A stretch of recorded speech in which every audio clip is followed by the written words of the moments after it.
بسم اللہ الرحمن الرحیم۔ ایک چور ایک باغ میں گھس گیا اور آم کے درخت پر چڑھ کر آم کھانے لگا۔ اتفاقاً باغبان بھی وہاں آ پہنچا اور چور سے کہنے لگا، ارے بے شرم، یہ کیا کر رہے ہو؟ چور مسکرایا اور بولا، بے خبر شخص، یہ باغ اللہ تعالیٰ کا ہے اور میں اللہ کا بندہ ہوں۔ وہ مجھے کھلا رہا ہے اور میں کھا رہا ہوں۔ میں تو اس کا حکم پورا کر رہا ہوں، ورنہ تو پتہ بھی اس کے حکم کے بغیر حرکت نہیں کر سکتا۔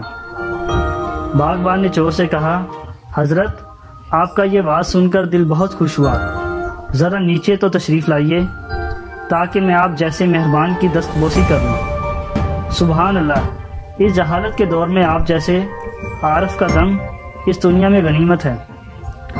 مجھے تو مدت کے بعد توحید و معرفت کا یہ نقطہ ملا ہے کہ بندے کا کچھ بھی اختیار نہیں۔ قبلہ، ذرا نیچے تو تشریف لائیے۔ چور اپنی تعریف سن کر پھولا نہ سمایا اور جھٹ سے نیچے اتر آیا۔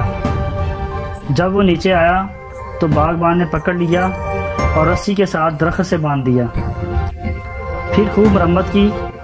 آخر میں جب ڈنڈا اٹھایا تو چور چلا اٹھا، ارے ظالم، کچھ تو رحم کر، میرا اتنا جرم نہیں جتنا تم نے مجھے مار لیا ہے۔ باغبان نے ہنس کر کہا، جناب، ابھی تو آپ نے فرمایا تھا کہ جو کرتا ہے اللہ کرتا ہے، اللہ کے حکم کے بغیر کوئی کچھ نہیں کر سکتا۔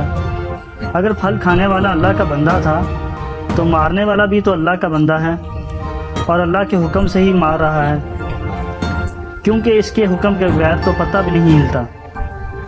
چور ہاتھ جوڑ کر کہنے لگا، خدا را مجھے چھوڑ دو، اب اصل مسئلہ میری سمجھ میں آ گیا ہے کہ بندے کا بھی کچھ اختیار ہے۔ باغبان نے کہا، اور اسی اختیار کی وجہ سے اچھے یا برے کام کا ذمہ دار بھی ہے۔